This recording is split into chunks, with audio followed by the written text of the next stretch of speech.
Hello everyone, welcome back to another video.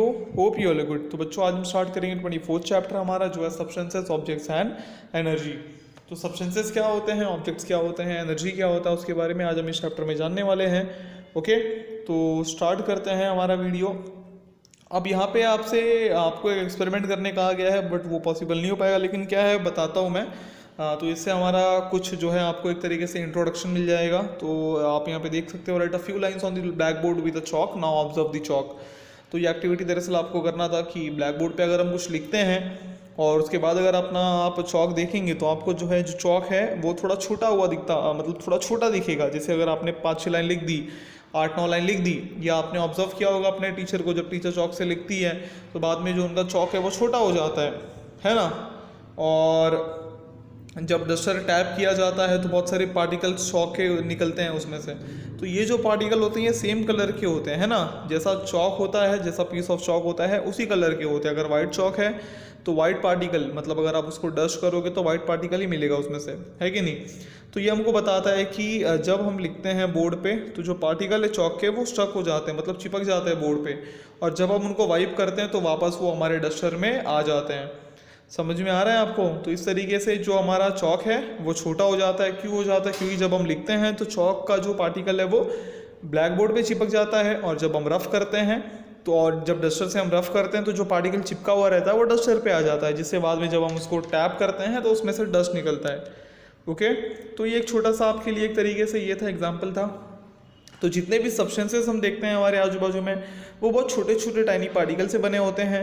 ठीक है, तो आपने जो है उसमें से बहुत सारी चीज़ें देखी होगी। आपने सॉ डस्ट देखा होगा या पार्टिकल ऑफ वुड फ्लाई देखा होगा। जब वुड को काटा जाता है, देखो एक सॉ से, तो आपने ये ऐसा पार्टिकल देखा होगा ना, अगर आपको याद हो तो आपने जो है ऐसा पार्टिकल देखा होगा। ठीक है, तो इन छोटे छोटे पार्टिकल से ही आपका वुड बना है ना। तो वुड किससे बना है? तो वुड इसी से बना है ना। क्योंकि कैसे मालूम पड़ा हमको इससे बना है? क्योंकि जब हम इसको काट रहे हैं तो ये सब निकल रहा है, मतलब वुड हमारा किससे बना है? इन छोटे छोटे टाइनी पार्टिकल से। तो ऐसी तरीके से सिर्फ वुड नहीं, बल्कि जितने भी सब्सटेंसेस हैं वो सब टाइनी टाइनी पार्टिकल से बने हुए हैं। ओके, तो वैसे ही जब आयरन या कॉपर अगर हम बनाते हैं, है ना, उसको फाइल से जब हम एक तरीके से ये बनाते हैं तो हमको कुछ पार्टिकल्स आयरन या कॉपर के मिलते हैं। उसके बाद वैसे ही जैसे जो सब्सटेंसेस होते हैं, अलग अलग जो सब्सटेंस होते हैं, जैसे पेंसिल हो गया, चौक हो गया, पेपर हो गया, वुड हो गया, वीट, ग्रेन, आयरन, कॉपर, कोल, ये सब फाइन फाइन पार्टिकल से बने हुए हैं कि नहीं। छोटे छोटे पार्टिकल से क्या है, बने हुए हैं। ओके, जो स्मॉल पार्टिकल्स होते हैं अलग अलग सब्सटेंस के, वो हमको एक तरीके से, मतलब उनकी जैसे अभी जो स्मॉल पार्टिकल है हर सब्सटेंस के, वो एक जैसे दिखते हैं। ठीक है, और आप अगर उसको ऑब्जर्व करो तो वो, मतलब जो छोटे छोटे पार्टिकल होते हैं वो भी और छोटे छोटे पार्टिकल से बने होते हैं। तो जो सबसे छोटे पार्टिकल्स होते हैं ये इतने छोटे होते हैं कि आप उसको देख भी नहीं सकते। तो बहुत सारे, मतलब ब्लैक्स ऑफ पार्टिकल ऐसे जो हैं एक साथ मिलते हैं तब जाके आपका एक सब्सटेंस फॉर्म होता है। ठीक है, सब्सटेंस क्या मतलब एकदम छोटा वाला सब्सटेंस फॉर्म होता है जो हम देख पाते हैं एक पार्टिकल के फॉर्म में। तो आप एकदम जो छोटी, जैसे अगर चौक का एग्जांपल ले लो, तो चौक को अगर आप थोड़ा ऐसे तोड़ो, एकदम छोटा उसका पार्ट देखोगे तो उसके अंदर उससे भी ज़्यादा छोटे छोटे पार्ट दिखेंगे। और इतने छोटे छोटे पार्ट जो आपको बाद में फिर इतने छोटे हो जाते हैं वो कि आपको दिखेंगे नहीं, लेकिन वो रहते हैं। तो इस चीज़ का हमको जो है ध्यान देना चाहिए। उसके बाद यहाँ पे मैं आपको कुछ और बताना चाहूँगा। The theory that all substances are made of minute particle was proposed long ago by Kanad Maharshi. तो ये किसने बताया हमको कि भाई जो सब्सटेंसेस है वो छोटे छोटे पार्टिकल से बना हुआ है? ये बताया हमको कनाड महर्षि जी ने। कनाड महर्षि का जन्म जो है 6th सेंचुरी BC में कहाँ हुआ था? एट प्रभास क्षेत्र नियर सोरती सोमनाथ। कहाँ पे? ये कहाँ पे है? ये है आपका गुजरात में। ठीक है, उनको नाम दिया गया था, his given name was Uluka. उनको नाम क्या दिया गया था? उलूक का नाम दिया गया था। और उन्होंने प्रपोज किया that all things in the world can be classified into 7 categories. उन्होंने बोला कि जितनी भी चीज़ें हैं पूरे वर्ल्ड में, आप उनको 7 कैटेगरी में डिवाइड कर सकते हो, बांट सकते हो। और उनका वो पहले ऐसे थे जिन्होंने जो है सजेस्ट किया कि हर ऑब्जेक्ट जो यूनिवर्स में है वो बहुत सारे माइन्यूट पार्टिकल से बना हुआ है। और उन्होंने उस माइन्यूट या टाइनी पार्टिकल को क्या कहा? पीलव। क्या कहा? पीलव। ओके, तो इस चीज़ का आपको जो है ध्यान रखना चाहिए। ठीक है, आगे बढ़ते हैं।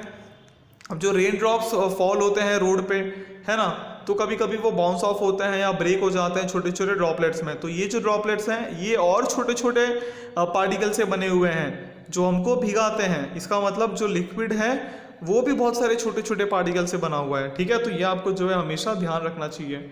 उसके बाद नैप्थोलीन, जो नैप्थोलीन है उसको कंटिन्यूसली जो है छोटे छोटे पार्टिकल में अगर आप कन्वर्ट करोगे गैसियस स्टेट में, तो आपको छोटे छोटे पार्टिकल जो है फ्रॉम मतलब उस बॉल से जो छोटे छोटे पार्टिकल्स होंगे वो सेटल हो जाएंगे आपके क्लोथ पे। तो जो क्लोथ है, क्लोथ से भी खुशबू आने लगेगी नैप्थोलीन की।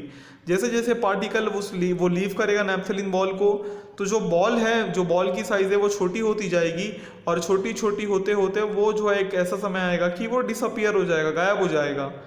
और उसके साथ साथ अगर आपको मैं रंगोली का एग्जांपल दूं, तो जो पार्टिकल्स होते हैं रंगोली में, ये रंगोली आपने देखी होगी ना, शायद बनाई भी होगी, है कि नहीं। रंगोली हम सब ने शायद बनाई है, आप लोग ने शायद बनाई होगी। रंगोली बनाते हैं हम अलग अलग डिज़ाइन का, है ना। तो जो पार्टिकल्स होते हैं रंगोली के वो भी मतलब काफ़ी अलग होते हैं। और रंगोली कलर्स जो होते हैं, है ना, तो वो भी एक तरीके से ग्रेन्स के फॉर्म में अवेलेबल होते हैं। तो यहाँ पे आपको ये समझना चाहिए कि जितने भी सब्सटेंस है वो सब कहीं ना कहीं छोटे छोटे पार्टिकल से बने हुए हैं। अब स्टेट ऑफ सब्सटेंस के बारे में बात करते हैं, ठीक है। अब स्टेट क्या होता है सब्सटेंस का, उसके बारे में ज़रा जान लेते हैं। जैसे अगर मैं बात करूँ वाटर की, तो वाटर आपको नेचर में मिलता है 3 स्टेट में, सॉलिड, लिक्विड और गैसियस। अब तीनों ही स्टेट में जो इंडिविजुअल पार्टिकल है वाटर का वो सेम रहता है। ऐसा नहीं है कि जो छोटे छोटे पार्टिकल है वो अलग हो गया, लेकिन उनका जो अरेंजमेंट होता है पार्टिकल का, मतलब जिस तरीके से वो रहते हैं, जिस तरीके से उनको अरेंज किया रहता है, वो हर स्टेट में अलग अलग होता है। जैसे यहाँ पे मैं आपको दिखाना चाहूँगा, ओके। तो यहाँ पे आप देख सकते हो ये हमारा पानी है जो लिक्विड के फॉर्म में होता है, ठीक है ना। पानी लिक्विड के फॉर्म में ही होता है। उसके बाद जब हम इसको फ्रीज कर देते हैं, अगर आप फ्रिज में रख दो, रेफ्रिजरेटर में रख दो, तो ये आइस में कन्वर्ट हो जाता है। अब यहाँ पे अगर आप देखोगे तो इसका शेप बदल गया।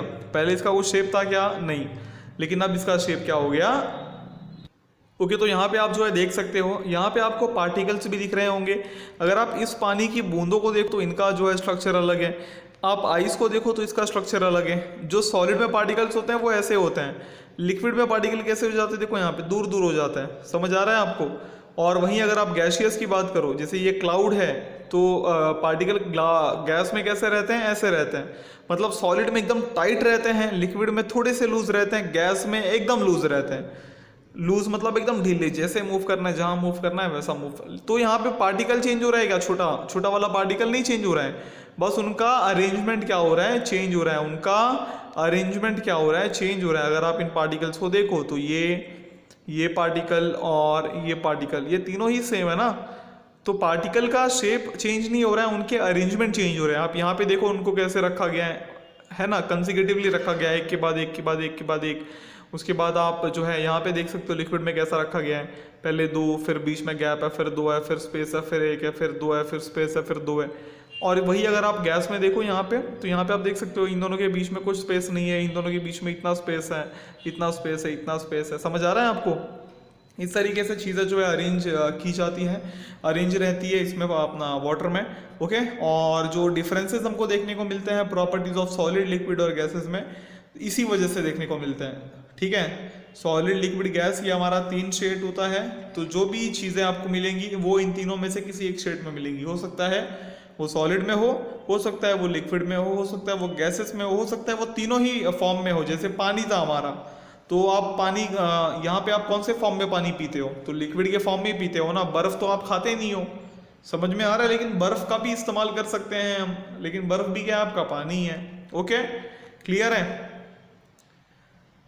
तो जितने भी सब्सटेंस है नेचर में उनका एक पर्टिकुलेट फॉर्म होता है, मतलब वो किसी ना किसी पार्टिकल से बने हुए होते हैं, किसी ना किसी पार्टिकल से बने हुए होते हैं। तो जितने भी सब्सटेंस है नेचर में, ठीक है, जो स्पेसिफिक स्टेट में ऑकर होते हैं, उन्हीं के अकॉर्डिंग उन सब्सटेंस को जो है बोला जाता है। जैसे जो शेप है उसके हिसाब से उनको जो है स्टेट दिया जाता है, सॉलिड, लिक्विड या फिर गैस का। जैसे एल्यूमिनियम या अगर हम कोल की बात करें तो ये सॉलिड होते हैं। आप पेट्रोल या केरोसिन की बात करो ये लिक्विड होते हैं। आप ऑक्सीजन, नाइट्रोजन की बात करो ये गैसियस होते हैं। तो इसी तरीके से जितने अलग अलग सब्सटेंस होते हैं उनके अलग अलग प्रॉपर्टीज होते हैं, और सब्सटेंस जो है अलग हो सकते हैं एक दूसरे से, ठीक है। कुछ प्रॉपर्टीज में जो है अलग हो सकते हैं, जैसे हार्डनेस की बात करें, मतलब कितना कड़क है, ओके। उसके साथ साथ transparency, colour, smell, solubility in water, तो तो ये कुछ ऐसी चीज़ें हैं, ठीक है, जिनके वजह से मतलब जिन प्रॉपर्टी की वजह से सब्सटेंस जो है एक दूसरे से अलग होते हैं। ओके, क्लियर है आप लोग को? तो इसी प्रकार अलग अलग सब्सटेंस होते हैं, मतलब बहुत सारे सब्सटेंस होते हैं, उनके अलग अलग पार्टिकल्स होते हैं। तो आई होप कि आपको पूरा समझ आया होगा। इसी के साथ मिलेंगे अगले वीडियो में, जहाँ पे हम बात करेंगे कुछ आगे के टॉपिक के बारे में हमारे। Till then stay home, stay safe, thank you.